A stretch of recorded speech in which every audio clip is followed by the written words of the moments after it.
I am Dr. Mill Etienne, the Vice Chancellor for Diversity and Inclusion here at New York Medical College. I graduated from NYMC School of Medicine in 2002, and I am now a neurologist at Good Samaritan Regional Medical Center and Bon Secours Neurology, part of the Westchester Medical Center Health Network. The Office of Diversity and Inclusion has teamed up with the Alumni Affairs Office to launch an event that would take place during commencement week. This event is intended to be one that celebrates the accomplishments of our alumni and our graduating seniors. This event is also intended to be one that provides an opportunity for our graduating seniors to see that there is a place for all our graduates in the NYMC alumni community, and also to see the amazing work that our alumni have done since leaving New York Medical College. Anyone who has heard me speak over the past year will know that whenever we have a discussion about diversity and inclusion, I always add in the importance of belonging. We know very well that people do better at work and at school when they experience the feeling of belonging. So I also believe that in order to thrive in our NYMC alumni community and to be able to both contribute and benefit from that community, we all need to know that there is a place for us all in the NYMC alumni community. Yes, we all belong here, and so do you. For those alumni who may have not visited in a while, the NYMC campus has expanded to include a dental school and numerous graduate school programs on the campus. All the programs have maintained a holistic approach to admissions so that NYMC can remain a leader in student diversity and inclusion at health science schools across the nation. There is overwhelming data that has shown that the great value of having physicians, dentists, physical therapists, occupational therapists, speech and language pathologists, and researchers from diverse backgrounds. Indeed, these diverse professionals can contribute immensely to decreasing health inequities in the United States. We have a robust program for you this evening. As part of our celebration of diversity, we'll be presenting a Lifetime Achievement Award to an alumnus from each of the NYMC schools. That's the School of Health Science and Practice, the Graduate School of Basic Medical Science, and the School of Medicine. We will also be presenting a Trailblazer Award to one student from each of the 3 schools. We will have a historical reflection on diversity and inclusion at NYMC, and then we will have a panel discussion with Q&A to include members from our D&I office, as well as some of our student award recipients. At this time, I am glad to introduce Dr. Joseph Giamelli. Dr. Giamelli is Associate Professor of Pediatrics here at New York Medical College, and he is attending physician at the Maria Ferrari Children's Hospital. Dr. Giamelli graduated from New York Medical College in 2002 and is currently serving as the president of the NYMC Alumni Association. He has been doing a great deal of outreach to alumni, and from what I have seen, I can see he is attracting alumni from multiple generations, thereby increasing the intergenerational connections in our alumni network. He completed his pediatric residency at the Maria Ferrari Children's Hospital, pediatric cardiology fellowship at Cohen's Children's Hospital, Northwell Health System, and interventional cardiology fellowship at Boston Children's Hospital. He is currently practicing as a pediatric cardiology interventionalist for Boston Children's Health Physicians and Maria Ferrari Children's Hospital. He also serves as an advisory dean and is quite popular with the students. He has received numerous teaching awards year after year. Dr. Giamelli. Thank you, Dr. Etienne, for inviting me to be a part of this momentous and inaugural celebration of our award winners. As current president of the New York Medical College Board of Governors and School of Medicine Alumni Association, I would like to take this opportunity to sincerely congratulate all the award recipients for their Alumni Lifetime Achievement Award and the Trailblazer Student Award. As an alumnus, I am very proud to be a part of New York Medical College family for many reasons, such as its renowned education, its cutting-edge research, its passion and commitment to healthcare and assisting the underserved, as well as the reason why we are here tonight, its celebration for a culture of inclusion, which New York Medical College has represented since its founding in 1860. New York Medical College, in celebrating diversity now, we honor and recognize you tonight. On behalf of the entire School of Medicine alumni, I congratulate you on your immense contributions in your field of medicine, your community, and your mentorship to those in need. We all have battled and overcome tremendous struggles and obstacles in the past 2 years. The School of Medicine Alumni Association of New York Medical College has always been here to aid our colleagues and students overcome many challenges. We are here to provide any resource at our disposal to especially support the goals of our students. I have known Dr. Etienne for over 20 years. He has always been a physician and person of honor, inspiration, and devotion. I know each of you chosen by him are truly deserving of your awards. We are honored to celebrate them with you tonight. As current alumni and future alumni to be in one day, I welcome you to join me and achieve their goals and dreams as you have. Congratulations once again on behalf of New York Medical College Board of Governors and School of Medicine Alumni Association. I wish you well in your future endeavors. Have a good night and congratulations again. Thank you, Dr. Giamelli, for that great introduction and invitation to our Alumni Association.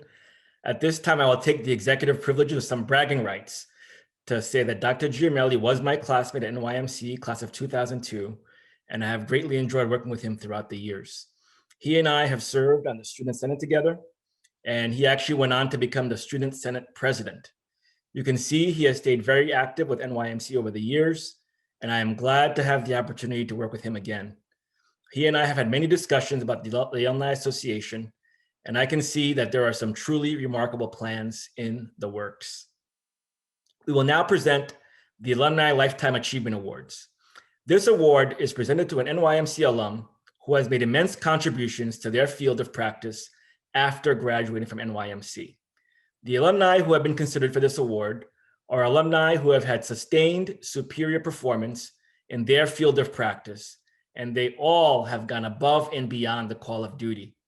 From reading about the work of these recipients, I would say that what they all have in common is that they are all visionary, have demonstrated transformational leadership, which at times appeared ahead of their time, and they have knocked down barriers for themselves and for others who are marginalized. We will now have leadership from each of the schools present each of these recipients of the Alumni Lifetime Achievement Awards. These awards will be presented by Dr. Amy Ansel from the School of Health Science and Practice, Dr. Marina Holtz, Dean of the Graduate School of Basic Medical Science, and Dr. Jerry Nadler, Dean of the School of Medicine. Good evening. This is Dr. Amy Ansel. It is a privilege to be here this evening. The School of Health Sciences and Practice nominates Mr. Leroy Francis, M.P.H. 07, for the SHSP Public Health Alumni Award for 2021 Diversity Event. This nomination is prompted by his significant community service and professional accomplishments as an administrative director in the Department of Cardiology at Mount Sinai, Queens, and as a member of the Visiting Nurse Services VNS Group Board of Directors and the Visiting Nurse Services in Westchester Foundation. Mr. Francis is a former recipient of the Healthcare Leaders of New York 2010 Early Careerist Award. Since that time, Mr. Francis has distinguished himself as an administrative director in hospital organizations that have included Mount Sinai, Queens, Northwell Health, and the Robert Wood Johnson University Hospital in New Brunswick, New Jersey. In all that he does, Mr. Francis has a tremendous commitment to health equity and serving underrepresented communities. He has enthusiastically mentored current M.P.H students in career development. Mr. Francis is an excellent example of translating his public health education in this school into professional achievement. He is a respected ambassador for NYMC and SHSP in the community. The senior leadership of SHSP recommends him most strongly for this award. Hello, I am Dr. Marina Holtz, Dean of the Graduate School of Basic Medical Sciences and Professor of Cell Biology and Anatomy at New York Medical College. I am thrilled to introduce the recipient of the Lifetime Achievement Award, Anton Bennett, PhD, class of 1993. After earning his PhD in the Graduate School of Basic Medical Sciences at New York Medical College in 1993, Dr. Bennett completed postdoctoral work at Cold Spring Harbor Laboratories and at Harvard Medical School. Dr. Bennett is currently the Doris McConnell Duberg Professor of Pharmacology and Professor of Comparative Medicine at Yale University School of Medicine. He's also the co-director of the program in Integrative Cell Signaling and Neurobiology of Metabolism, Director of BBS Minority Affairs. Dr. Bennett is an active alumnus of New York Medical College, generously contributing his time, most recently serving as the keynote speaker at the 2021 Graduate School of Basic Medical Sciences Graduate Student Association Research Forum. Dr. Bennett was the recipient of the 2019 NYMC Founders Alumni Award. Congratulations, Dr. Bennett. Hello and welcome. I am Dr. Jerry Nadler, Dean of the School of Medicine here at New York Medical College.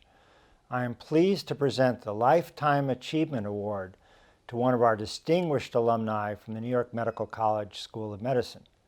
This year, the award will go to Dr. Lucille Norville-Perez. Dr. Perez is a graduate of the class of 1979. After graduating from New York Medical College, she went on to do a residency training at Long Island Jewish Medical Center, followed by fellowship training in adolescent medicine at Mount Sinai Medical Center in New York City.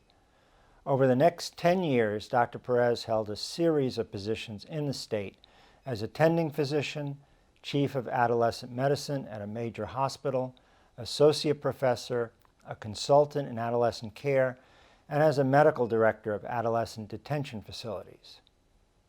Early in her career, Dr. Perez noted, "I realized to become a better doctor, I had to get rid of my personal biases," she says.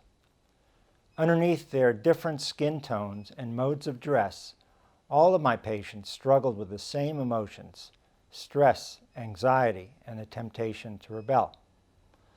Over her career caring for young people, Dr. Perez has become especially concerned by the role of race in health outcomes and the circumstances of young people which put them at risk. Throughout her entire career, Dr. Perez has had an unrelenting focus on eliminating health disparities and has aligned herself with organizations that were committed to this goal.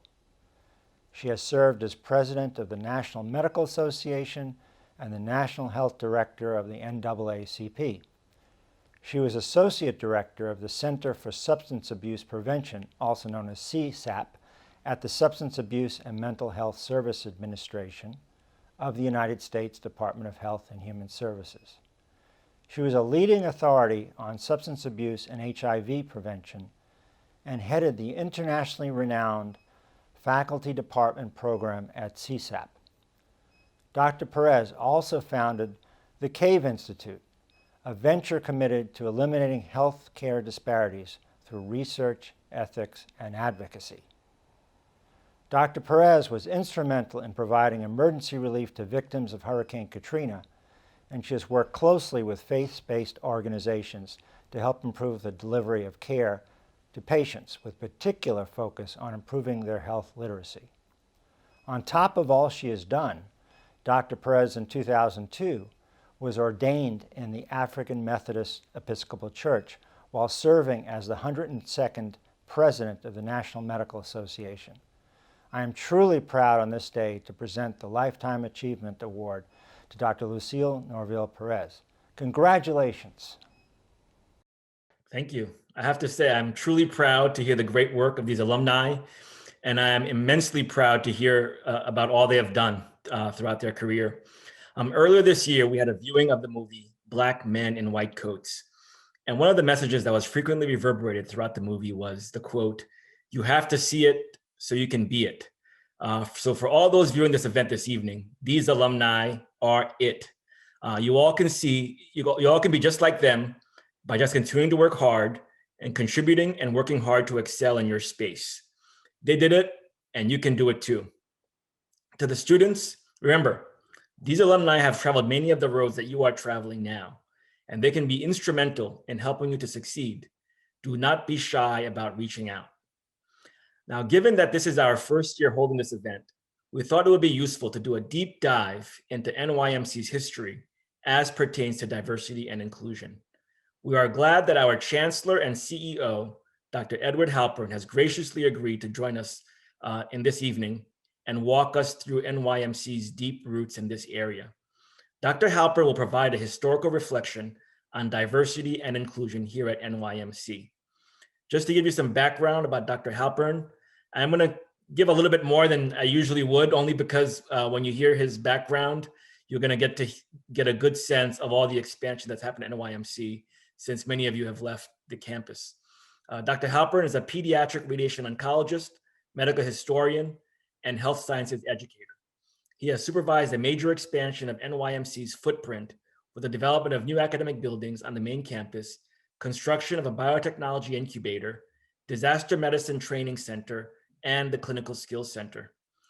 Fundraising has risen, the research program has expanded, and in recent years, the percentage of underrepresented minority students in medicine rose to the highest percentage in the US for a historically white majority MD program, and rose 25% in the graduate school programs.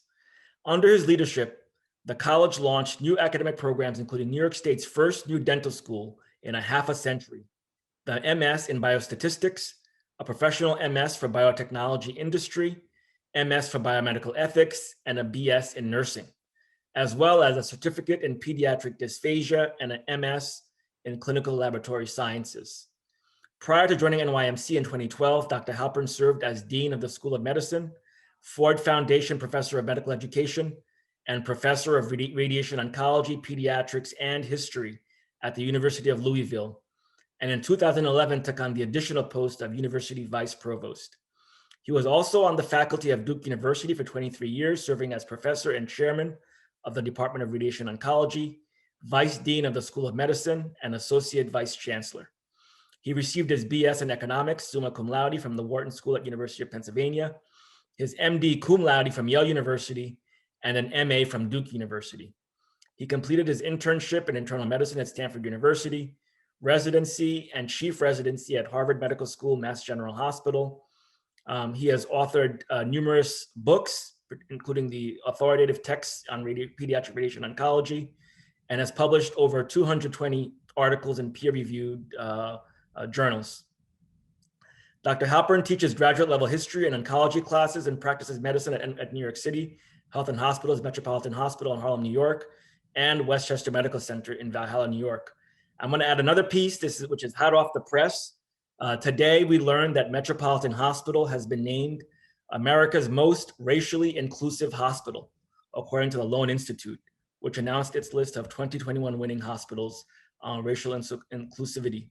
Those of you who are into history will also know that Metropolitan Hospital has been affiliated with NYMC since it was founded in 1875, representing the oldest partnership between a hospital and a private medical school in the United States. So without further ado, we will now turn our attention to Dr. Halpern. Thank you. Hello, my name is Edward Halpern. I am the Chancellor and Chief Executive Officer of New York Medical College. And I'd like to talk with you for a few minutes about the history of New York Medical College, considered in the context of diversity and inclusion, with an emphasis on women and minorities of importance in the history of our college. I have no conflicts of interest to disclose in reference to these remarks. I do wish to acknowledge that the photographs of the 6 members of the New York Medical College School of Medicine class of 1913 are courtesy of Chris Miller, and I also wish to acknowledge the extensive assistance in obtaining archival material from Mr. Nicholas Webb of the New York Medical College Library. New York Medical College was founded in 1860. It was founded by the author and poet and lawyer and newspaper editor William Cullen Bryant. Bryant was obviously not a physician. He was a public figure, and he supported votes for women, freedom for the slaves, full voting rights for the former slaves, the rights of workers to form trade unions, and the rights of those workers to collectively bargain with management. William Cullen Bryant comes down to us from his images as a bearded, somewhat godlike figure. And if you want to really appreciate the esteem with which he was held by New Yorkers, take a look at the statue of him that stands in Bryant Park behind the 42nd Street Library, where he is indeed portrayed as some sort of Greek god overlooking the park.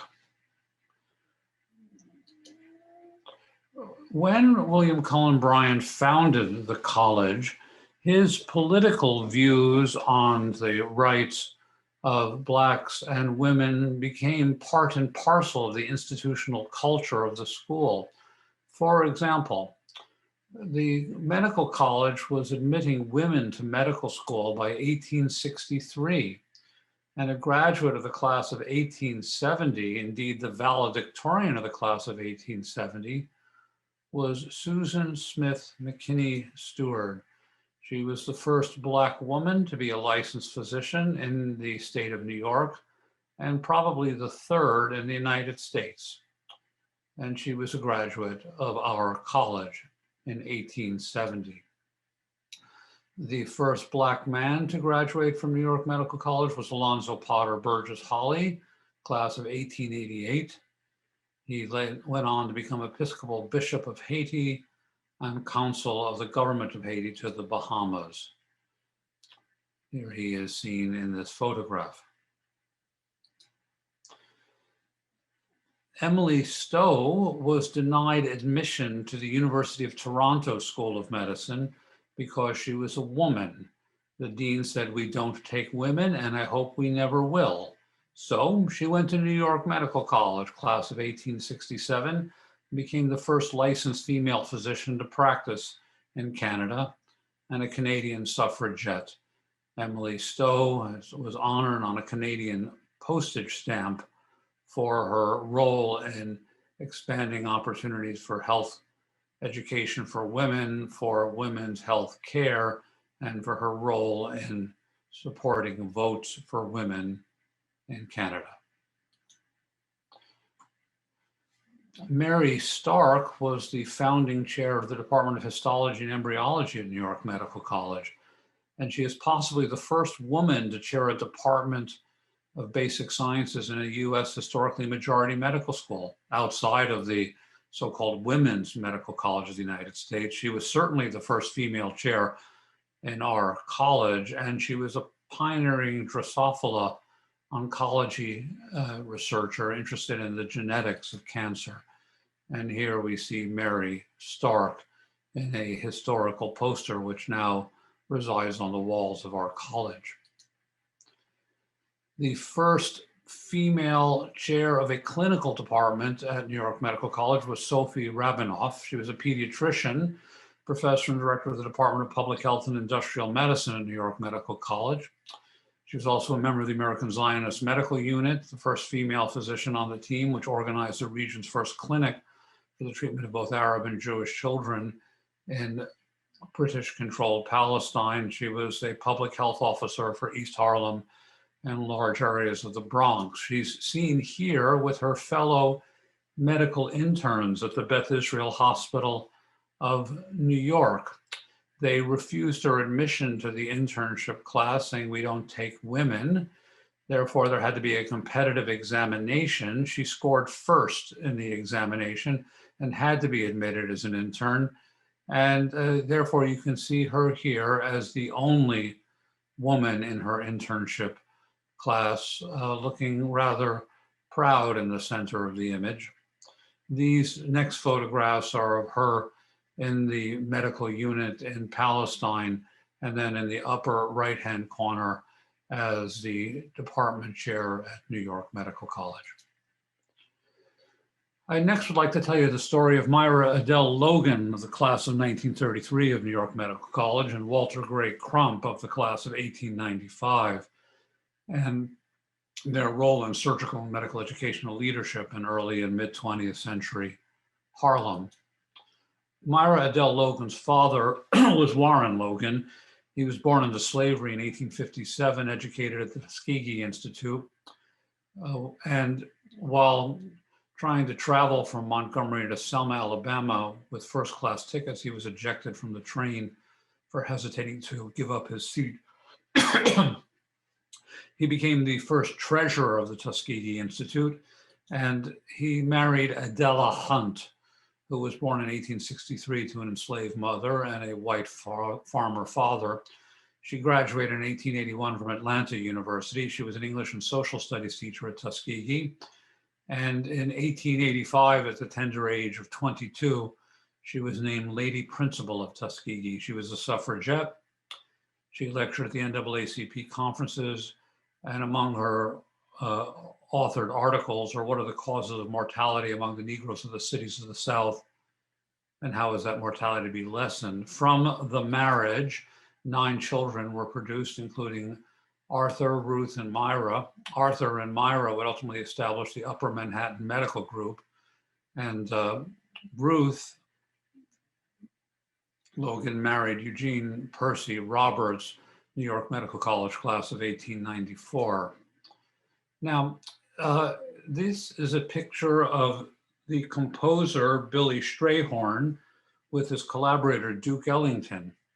And what in the world does that have to do with the story of New York Medical College and Black physicians? Well, Duke Ellington and Billy Strayhorn were patients of the Upper Manhattan Medical Group, where the doctors were Arthur Logan and Myra Adele Logan. And in honor of the medical practice, they produced a recording called Uptown Manhattan Medical Group in honor of the practice. And you can listen to that recording nowadays on YouTube, or if you still have a record player, you can listen to it on your 33 1/3 rotations per minute disc. William Harvey King, who was a graduate of New York Medical College class of 1882, was the dean of the School of Medicine from 1903 to 1908. And he was the son of an abolitionist and an Underground Railroad participant in Tioga County, New York. And Dean King promoted the admission of Black students to the School of Medicine. And New York Medical College was one of only 2 New York City medical schools to admit Black students in the 19th century. In the 40 years between 1888 and 1929, there were 18 known Black graduates of the school. 9 had undergraduate degrees from Lincoln University, a historically Black college and university in Pennsylvania. This was Percy Roberts' alma mater, and probably the result of his influence on his classmate, Dr. Reed. The only other school in New York City to admit Black students was Long Island College Hospital School of Medicine, now called SUNY Downstate. Columbia didn't graduate a Black MD until 1908, Cornell not until 1915, and NYU and some point after that. We know that Dr. Travis Johnson, the first Black MD from Columbia, sent at least one of his mentees to New York Medical College. So by the time of World War I and the Great Migration and the Harlem Renaissance, New York Medical College graduates had already been practicing in Harlem for over 20 years, and it was also true in the rest of the tri-state area. You see here an advertisement in the newspaper from the medical students of New York Medical College in 1911 for a grand Thanksgiving matinee dance, admission 50 cents. And all of the committee for the dance are Black students at New York Medical College or Black physicians who graduated from New York Medical College. Awarding degrees at Flower Hospital in 1913 were 6 Negroes listed in the newspaper. They constituted 25% of the graduating class of 1913 of the School of Medicine. And here we see 4 of the graduates in that year. New York Medical College School of Medicine had a higher percentage of Black graduates before World War I, and a tradition that continues today, than most historically majority medical schools do nowadays. Indeed, as an example of the esteem with which New York Medical College was held in the Black community, here's an article about families in Harlem, what they're doing, which tells the story of James Hinton, pointing to with my cursor, who was employed at Cheney Brothers on 4th Avenue, attending the evening high school with the intention of entering the Flower Hospital to study medicine. A young Black child at the time of World War I knew that he could go to New York Medical College and aspired to do so. If the name James Hinton sounds familiar to you, it's because he never did go to medical school. He became a minister in South Carolina and head of the South Carolina NAACP. Our story now merges with that of a white physician, Walter Gray Crump, seen here in his yearbook picture from New York Medical College, and here in a portrait which hangs on the wall at New York Medical College, and here in a photograph at a patient's bedside, a pediatric patient. Walter Gray Crump was a surgeon, and his interest in civil rights came from his father, Samuel Crump, an immigrant stonemason from England, who settled in upstate New York near Rochester and ran a stop on the Underground Railroad. Dr. Crump, a graduate of New York Medical College, was a trustee of both Tuskegee and Howard universities. And at Tuskegee, he helped organize an annual surgical seminar for Black surgeons from throughout the country. That in 1929, Walter Crump created the first scholarship that could only be held by a Black woman or a Black man at a historically majority medical school in the United States, the Walter Gray Crump Scholarship at New York Medical College. And the first recipient was Myra Logan. And here is the first recipient of the Crump Scholarship, Myra Adele Logan, matriculated in 1929. Here's her yearbook picture. She graduated in 1933. She did her residency at Harlem Hospital and practiced surgery at the Harlem and Sydenham hospitals in New York. She performed open heart surgery in the 1940s and is believed to be the first woman to do so. She conducted research on the uses of the antibiotic aureomycin and improved techniques of mammography. She was the second Black woman to be elected to the American College of Surgeons and is a 1933 graduate of our college. Here we see a picture of her as an older physician. She was appointed by Governor Thomas E. Dewey to the New York Civil Rights Commission in the late 1940s, but resigned when Governor Dewey appointed yet another commission to review the work of the first commission. And I think you might say that there are multiple heroes of our story. I've told you this evening about Myra Logan and Walter Crump, but you have to remember also that this is the era of the Ku Klux Klan being in its height in 1928, 1929, and that Franklin Roosevelt, when he's governor of New York, decides to refuse the demands of the Klan, and he goes ahead and nominates a Roman Catholic, Alfred Smith, for president of the United States. The Klan had hatred equally for Blacks, Roman Catholics, and Jews. And in the height of this power of the Klan, not only did Walter Crump give a scholarship to New York Medical College, but New York Medical College took it and promoted it. And so it's worth noting that the height of the power of the Klan, the college took the scholarship and implemented it, and that's also something to celebrate. Jane Cook Wright lived from 1919 to 2013. She received her MD degree from us in 1945. She conducted clinical studies on methotrexate.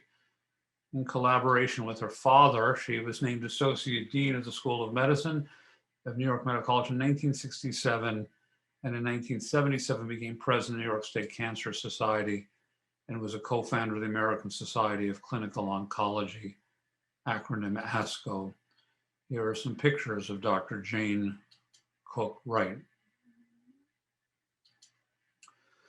Next, let me call your attention to another graduate of New York Medical College, class of 1915, Clarence Sumner Jennifer, recipient of the Croix de Guerre for heroism as a military physician attached to the French Army in World War I, first Black member of the Medical Society of New Jersey, and who devoted his career to reducing women and infant mortality in Newark, New Jersey. This is our graduate, class of 1915, Clarence Sumner Jennifer, Jr. Let me also introduce you to George Nakamatsu, chairman of the Department of Urology of New York Medical College from 1957 to 1972, and again in 1979 to 1980. Founder of the Engineering and Urology Society, development of the Nakamatsu dorsal lumbar flap incision. He was the first Nisei, a US citizen born to Japanese immigrant parents, to chair a department at the United States Medical School. And this is a picture of George Nakamatsu. Let me introduce you to Helen Singer Kaplan, a famous female graduate of New York Medical College, 1959. And if her name is not familiar to you, Helen Singer Kaplan, an expert on human sexuality, you will probably recognize her most famous student, Ruth Westheimer, Dr. Ruth. And this is Helen Singer Kaplan. Let me introduce you to Kathleen Morton, a pediatrician and the first woman to hold the dean's title at Johns Hopkins, who became the first woman president of New York Medical College and perhaps one of the first women presidents of a higher education institution in the United States that was not a historically women's college. This is Dr. Kathleen Morton, and portrayed with her husband. Dr. Morton is now retired and living in Santa Barbara, California. A famous member of our faculty, Phyllis Harrison Ross, died in 2017, seen here with Governor Mario Cuomo, Leontine Price, and pictured by herself in two images. She was a famous psychiatrist, a professor in New York Medical College and chief of psychiatry at the Metropolitan Hospital, early leader in developing rehabilitation services for severely impaired children, developer of teleconferencing in psychiatry, something we now take for granted. She served on President Richard Nixon's National Advisory Council for Drug Abuse Prevention and on the New York State Commission of Corrections, and was chairwoman of the Commission's Medical Review Board. She was the author and co-author of two books, The Black Child, A Parent's Guide, and Getting It Together. After the attack on the World Trade Center and after Hurricane Katrina, Dr. Ross mustered her colleagues to provide interfaith disaster services and became the volunteer president of the All Healers Mental Health Alliance to organize long-term responses to mental health needs that arise from natural and man-made disasters. Finally, a modern example of diversity in New York Medical College, Dr. Felicia Pearson, graduate of the class of 1987. She served as Chief of Clinical Operations of the Multinational Force of Iraq, Chief Medical Officer of the Walter Reed Army Hospital, and recipient of the Bronze Star and the Legion of Merit Military Medal. This is Dr. Felicia Pearson. This is not just history at New York Medical College. Over the last 3 years, the percentage of underrepresented minority students has risen more than 2.5-fold at New York Medical College. And for the entering class of 2025, we appear to be en route to being up at 22%, one of the highest percentages of underrepresented minorities in medicine of any historically majority school in the United States. Great things are happening here at New York Medical College. Great things have happened here. We have an honorable past, an exciting present, and a great future. Thank you for listening to me today. All right, thank you very much, Dr. Halpern, for providing that wonderful reflection. One of the things that I always think about, and I think when people hear this remarkable history of our past and all the great things that our alumni have done, people will ask, what are you doing now, right? So that was the history. What's happening now? I know we touched a little bit on some of the recent history, but so much has happened in the past year that I want to talk about it just a little bit. We all saw the COVID-19 pandemic rip through our communities, tearing families apart. And the pandemic revealed many of our greatest vulnerabilities, particularly how much the inequities in society translate to increased vulnerability of certain communities, particularly the Black and Brown communities. What else happened? Because of the pandemic, we were forced to have our students at NYMC go to nearly 100% virtual learning. We watched the senseless extrajudicial killing of George Floyd, which sparked an international rejuvenation of the social justice movement. I have previously shared with the NYMC community my connection and friendship with members of the Floyd family and how this really hit home. Earlier in the school year, Ms. Sharon Floyd, the first cousin of George Floyd, took part in a town hall with our students and faculty to share her experience and her family's experience of dealing with this tragedy. I do want to share with you that the NYMC community has had a robust response to make sure that we remain at the tip of the spear when it comes to issues related to diversity, equity, inclusion, and belonging. Last summer, at the direction of Dr. Nadler, the Dean of the NYMC School of Medicine, a task force on anti-racism and anti-bias in healthcare was convened with Dr. Pamela Ludmer serving as the chair of the task force. The task force consisted of students and faculty members, and they did a deep dive into the 4-year curriculum and literally reviewed lecture by lecture to identify any evidence of bias in the curriculum and made recommendations for removal of any such material. The task force also explored best practices at other institutions so that we did not have to completely reinvent the wheel.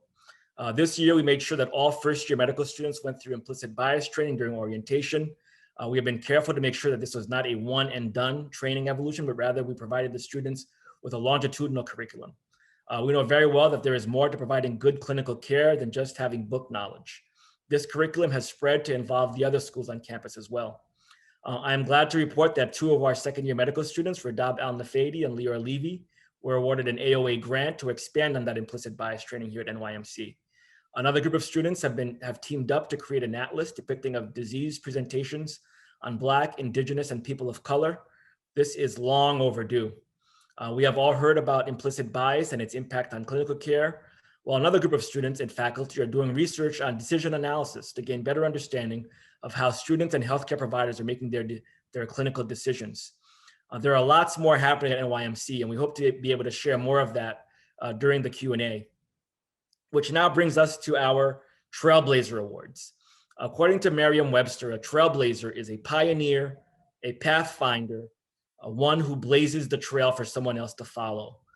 Collins Dictionary defines trailblazer as a person who is the leader in a particular field, especially a person who does a particular thing before anyone else does.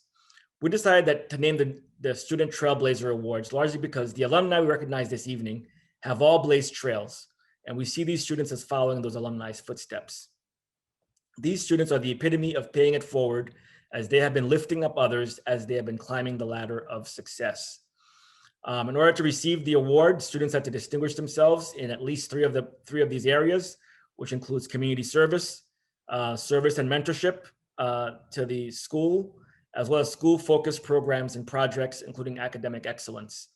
I'm proud to say that really all 3 students being honored today have excelled in all 3 of these areas. So they didn't just excel in just one. Again, these awards today will be presented by Dr. Amy Ansell from the School of Health Science and Practice, Dr. Marina Holtz, the Dean of the Graduate School of Basic Medical Science, and Dr. Jerry Nadler, Dean of the School of Medicine. The Trailblazer Student Award, Ms. Sabrina Vasquez, Speech Language Pathology student. As a 2019-2020 recipient of a Fulbright English Teaching Award, Ms. Vasquez contributed to the government of Ecuador in its mission of education equality for individuals with disabilities. During this experience, Ms. Vasquez assisted a speech-language pathologist in the treatment of children at a nonprofit special education school.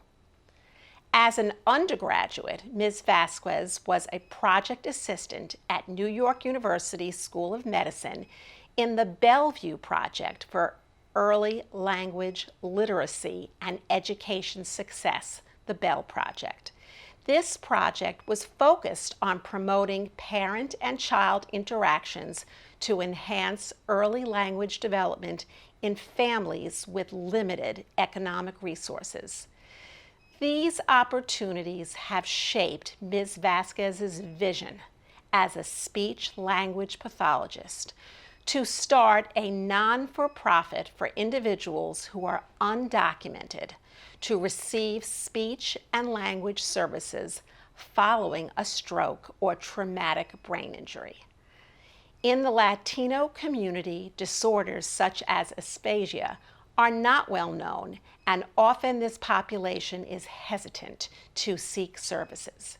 Ms. Vasquez has been recognized by the American Speech Language Hearing Association, ASHA, as a recipient of an ASHA Foundation Graduate Student Scholarship, and through her participation in the Minority Student Leadership Program.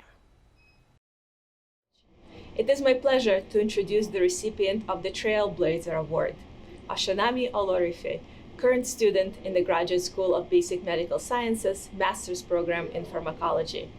Ashanami served as the chair of the 2021 GSBMS Graduate Student Research Forum, which is organized by members of the Graduate Student Association. The forum is our flagship event that is planned for almost the entirety of the academic year. In response to the COVID-19 pandemic restrictions, Oshanami and the GSA team launched an innovative research forum using a remote conferencing platform, which enabled participants to virtually attend research presentations and participate in poster discussions. Congratulations, Oshanami. I am pleased to present the New York Medical College School of Medicine Trailblazer Award to Dr. Camila Evans. Camila purposely blends her degree in sociology and medicine by serving underserved communities, which is evident in her former leadership positions as president of Black Student Union Outreach Specialist for the American ICANN Foundation as an undergraduate student. She continued her leadership in medical school as the Minority Association of Pre-Medical Students Liaison for the Student National Medical Association, also known as SNMA, by recreating the annual Medical Student for a Day event, which brought over 100 students to come to New York Medical College campus, coordinating scholarships for high school students and frequently speaking at Lehman College to help pipeline initiatives for underrepresented minorities into medicine. Camila is an emerging content creator, using her social platforms of over 20,000 people to mentor and guide high school college students through medical application process while promoting balance and mental health during medical school. She aligned her passions for advocacy and public relations by using her self-taught marketing talents to serve as the current National External Affairs co-chair for SNMA. She manages the external face of the largest national minority student nonprofit through public awareness in media and collaborations with external organizations to strengthen the voice and brand of the SNMA. Camila continues to step up in leadership, practice, and advocacy on and off campus by being an executive board member for the resiliency curriculum as a training facilitator, educating students on practical mental health tools to address suicide prevention. Her passion for women's health has grown from being treasurer of Medical Students for Choice, MSFC organization, to being selected as a student author of the Scholar RX curriculum project, founded by authors of the First Aid USMLE textbooks, to be part of a global initiative to develop the sexual and reproductive health and rights curriculum. Lastly, Camila has been selected as a role model for humanistic and compassionate care, as well as her professionalism, and was inducted into the Gold Humanism Honor Society. Camila, we are very proud of you. Congratulations. Congratulations once again to these exceptional students. We are very proud of you. Sabrina Vasquez, Oshanami Olarefe, and Camila Evans. This concludes the award portion of our program. We now have an opportunity for you to speak with our panelists for some Q&A. I believe two of our awardees will be joining us. Yep, Oshanami Olarefe and Camila Evans, and also Dr. Halpern, as well as two of our staff faculty from the DNI office, Drs. Ray Witt and Ms. Zuleika Cuevas. We're running short on time, so we're just gonna go straight into the Q&A. Let me see if we have any questions here. Are there any questions? If there aren't any, I'm gonna read some bios. I'll read some biographies while you all come up with some questions. Let's see. Okay, so first let me see here.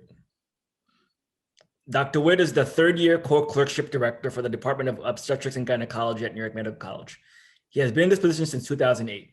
Prior to becoming the clerkship director, he was the site director at Metropolitan Hospital beginning in 2000. He is also the dean of the NYMC Stowe House and also works with us in the Office of Diversity and Inclusion. Dr. Witt is a graduate of Albert Einstein College of Medicine in the Bronx, New York. He completed his residency training in OBGYN at NYMC at both the WMC and Metropolitan Hospital Center. Dr. Witt also volunteers his time, and he is the faculty representative for the student-run La Casita de la Salud Health Clinic.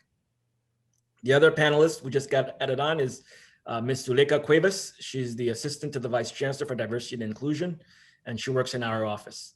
Dr. Suleika, Ms. Cuevas partners with 46 academic programs and 27 academic departments to improve the recruitment and retention of staff, faculty, and students on the NYMC Valhalla campus in the School of Medicine, Touro College of Dental Medicine, School of Nursing, School of Health Science and Practice, and the Graduate School of Basic Medical Sciences, as well as Westchester Medical Center. She contributes to the recruitment, retention, and success of underrepresented faculty, staff, and students, supports the efforts of the NYMC's faculty and academic leaders to enhance the college's curriculum as it pertains to equity and D&I, and serves as the supportive resource for underrepresented students and student organizations. So that is everyone. Now you know all of us very, very well. Let's see if we have any questions. Okay, first question, I'll pose it to the audience. I'm sorry, to the panelists. As outreach coordinator, I want to improve, this is from Roy Miller. I want to improve alumni relations to encourage new alumni to remain engaged in the NYMC community. How do you advise we keep new alumni engaged with current students at NYMC? Anybody want to take a crack at that question? Ms. Cuevas. Sure, why not? I would say nothing more important than mentorship. I think everyone that is, whether a first year or 20-year alumni, can certainly be a huge benefit for our students. So I would say, number one, beyond a shadow of a doubt, that mentoring can be a strong asset as far as, continuously engaging all parts of the college and its constituencies. Thank you, Ms. Cuevas. Great. I'm going to go to the next question. It says, how do you promote diversity to potential candidates? I'm not sure I completely understand that. Anybody want to try to answer that question? And when I can start, Mel. Sure. The first issue is that candidates could mean students who want to study at New York Medical College, or it could be potential faculty. So I want to start with what I perceive to be the harder problem, and that is faculty. The number of underrepresented minority and biomedical science potential faculty in the basic biomedical sciences is a very small pool. And in order to improve the diversity of the basic biomedical science faculty, the most important thing I think that New York Medical College can do is to grow its own pipeline and to increase the admission of historically underrepresented minorities into the PhD programs so that we can create our own cadre of future biomedical science researchers. In the clinical disciplines, I believe the most important issue is not as much recruitment as it is retention. To convince people that they have a future in the academy, to stick with it and to grow within an organization that they view as supportive and nurturing. The other part of the question is for students. And as you can recall from some of the data I showed, the trajectory in the School of Medicine is upward. And from what Dr. Etienne said about the graduate school data, it's also upward. And that is that the best way to increase diversity in the student body is to have a sufficient number and diversity of current students to persuade people that we don't talk the talk, but that we walk the walk, and that this is already a diverse community in which everyone is welcome. That'd be my approach to the question, Bill. No, excellent. I think that was that answer definitely, I think, hit a home run. That's exactly the way I would have approached it. And I think obviously you had a much more comprehensive approach than because of your many years of experience. Definitely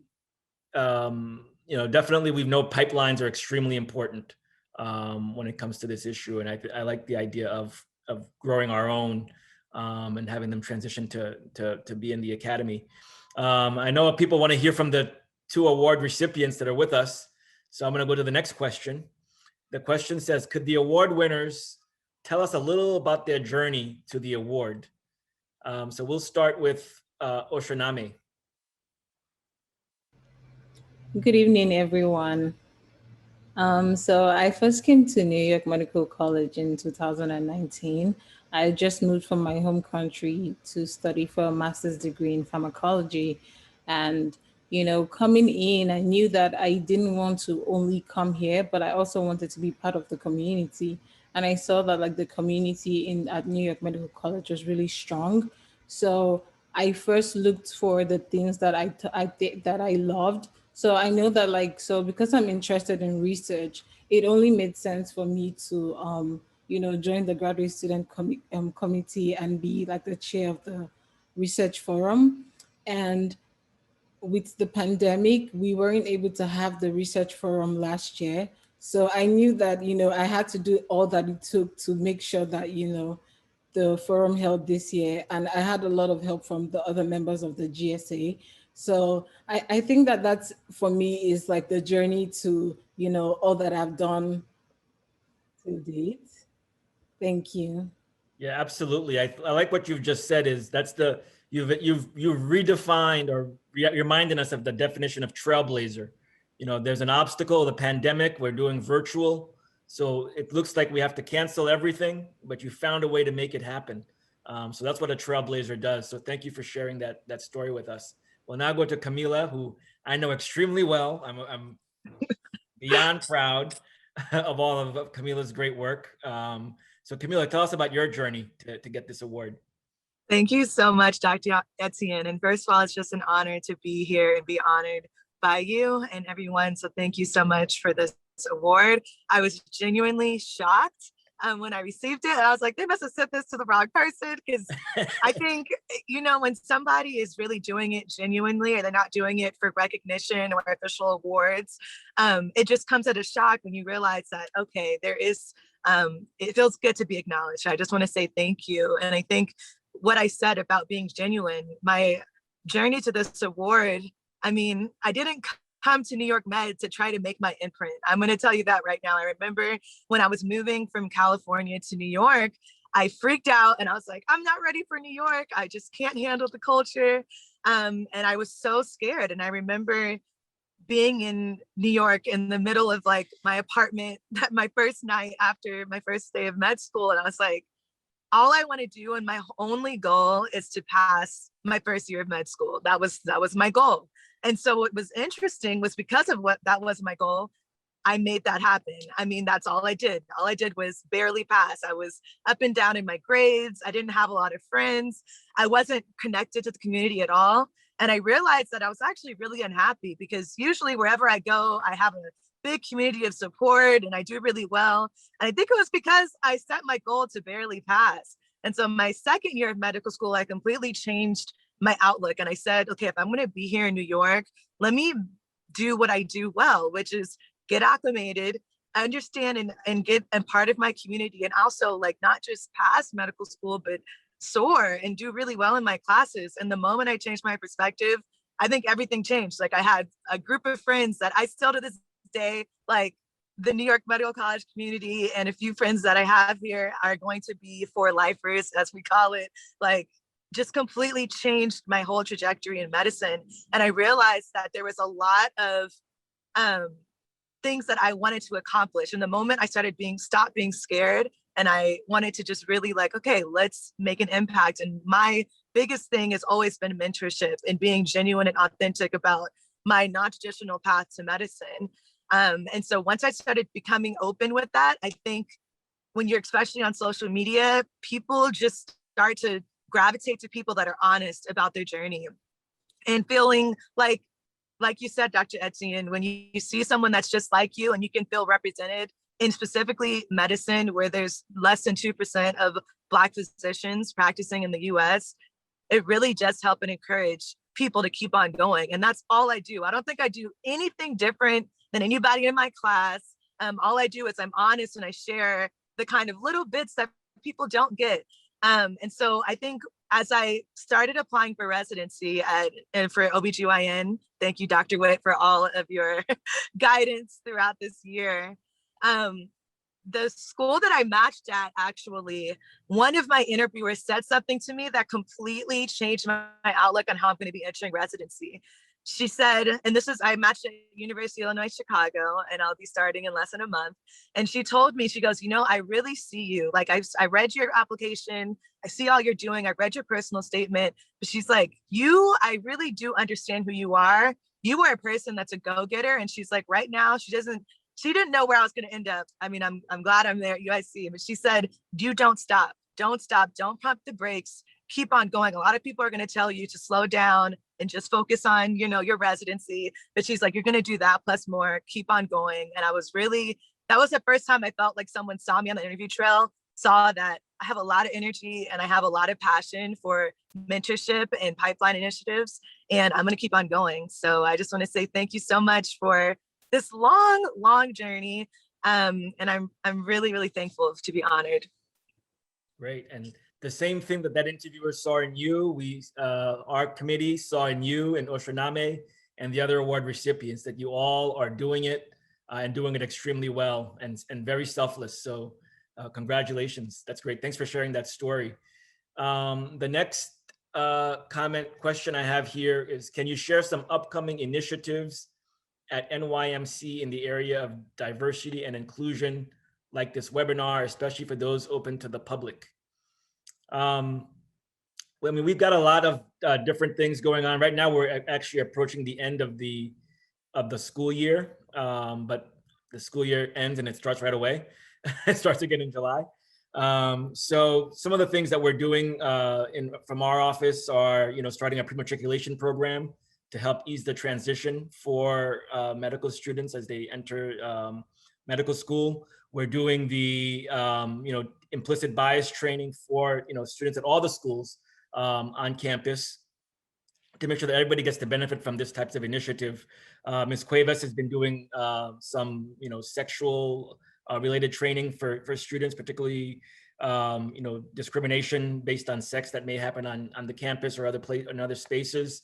We recently had a great event on getting into academic medicine with over 100 people registered for that particular event, because we really want to see that. What Oshiname and Camila have talked about is keeping our, and what Dr. Halpern also said, keeping our students in academia when they graduate from here. So we want to show them how to do that. It's easy to say, we want you to do it, but we want to give you the tools to actually do it.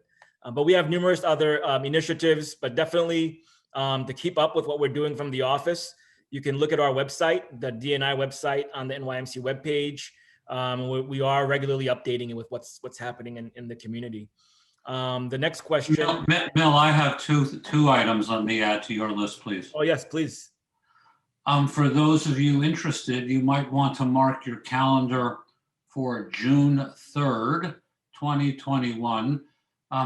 We are going to do number 12 of our COVID-19 webinars. And for those of you interested in issues of diversity, one of our speakers on June 3rd is going to talk about the issue of underserved populations and difference in infection rates in India. If you think about the problem of diversity and how the virus differentially affects different populations, what we are witnessing right now in India is an extreme example of it, in addition to what we've seen in the United States. And we have a speaker who has connections with the United Nations and the World Health Organization who's going to talk with us about that. I'd also invite everyone to mark their 2022 calendar for April 28th, 2022. And it is the 75th anniversary of the Nuremberg doctors' trial, which established the principles of the Nuremberg Code of Medical Ethics and denounced concepts of unconsented medical experimentation. And perhaps this audience would be particularly interested in the fact that we're going to have a variety of speakers, not only about the history of unconsented medical experimentation in the concentration camps, but about similar episodes in the history of Black medicine in the history of the United States. I We're going to be inviting some speakers to talk about Jerry Marion Sims and unconsented medical experimentation on enslaved women and related concepts such as the Tuskegee venereal disease experiments. So we're going to try to bring history up to the present. Both these two programs that I mentioned are open to the public. Watch your campus announcements when the links come out. Terrific. Thank you very much for sharing those upcoming events, Dr. Halpern. The next question we have is, we have such an amazing inclusive history resulting in heroes. Do you think this can be used to recruit potential individuals who will be motivated to become future heroes? I think Dr. Halpern touched on this earlier. The answer to that is absolutely yes. We want to use the people we've got to get other people in. A lot of times we know that, actually, maybe Dr. Witt might want to comment on, do you want to comment on that question, Dr. Witt? We have such an amazing inclusive history resulting in heroes. Do you think this can be used to recruit potential individuals who will be motivated to become future heroes? I think that would be a great idea. Dr. Halpern teaches a history of medicine course for the first year students, and I think a lot of this information would actually be very helpful. And I was thinking that we could actually work that into the interview and the admissions committees. I work on the admission committee in medical school, and I think this is letting the students who are applying know the history of the school would actually be very important. And you can think of a couple of ways where we might be able to work this into their interview day. I think that would be outstanding. Yeah, I want to build on what Ray said and what Ms. Cuevas said about this, which is, it's gotten unfashionable anymore to talk about role models. Somehow we seem to not use that language anymore, but it's absolutely essential.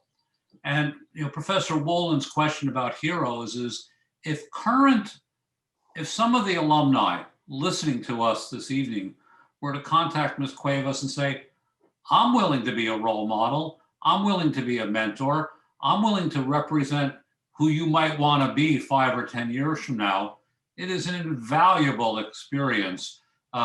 And when people say, how can I give back to the college? Well, of course, we'd always be happy to have your checks. But in addition to that, people's willingness to say, sure, I'll do a Zoom meeting with someone. I'll talk to them about what my career is like. I'll tell them about my journey, and maybe that'll help them. That would be very valuable and part of people serving as heroes themselves by being role models. Absolutely. And that actually takes us to the next question, which I'll pose to Oshiname or Camila, whoever wants to chime in. Would you be open to mentoring younger people in your field? Absolutely. I will be open to mentoring younger. Yeah, somehow I knew you were going to say that just from your track record. What about Camila? I already do.